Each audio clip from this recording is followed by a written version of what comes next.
Hi, I'm Carlos, and thank you for joining me for the weekly Word Online.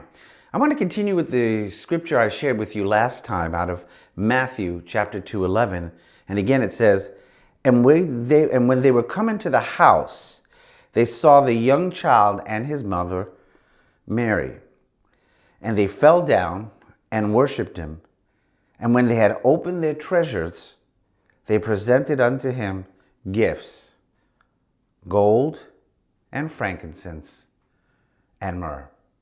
So the last time I was sharing with you, we talked about the gift of gold and how these gifts have symbolism attached to them. They stand for something. They represent something. So we talked about the gold, and the gold recognizes and acknowledges the kingship or the royalty of Jesus.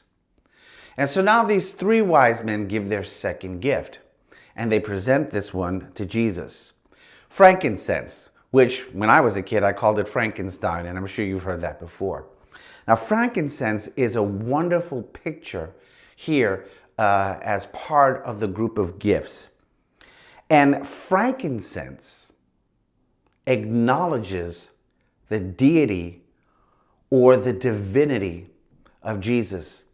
You know, in Exodus chapter 30, verse 34, God is instructing those that are in the temple along with the priests to mix the spices and all kinds of things in the temple for incense. Now, the incense that was made here, especially for temple worship, included the pure frankincense. So if you go to verse 34 there in Exodus, the Lord's giving them instructions, and he highlights all the spices that are to be mixed for incense.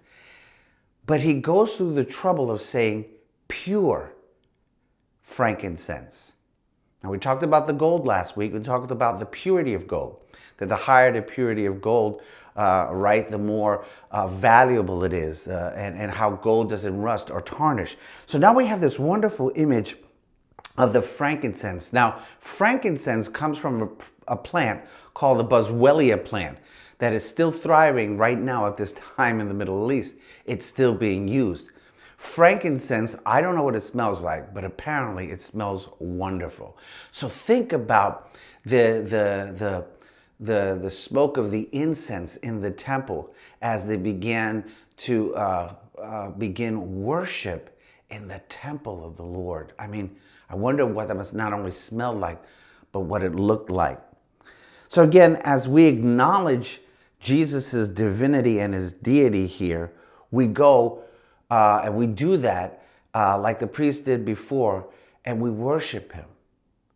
So that frankincense acknowledges that Jesus is the divine one, that he is pure, that he is righteous, and that he's holy.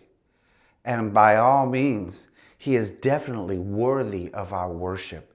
You know, that word worship comes from an Old English word, worthship.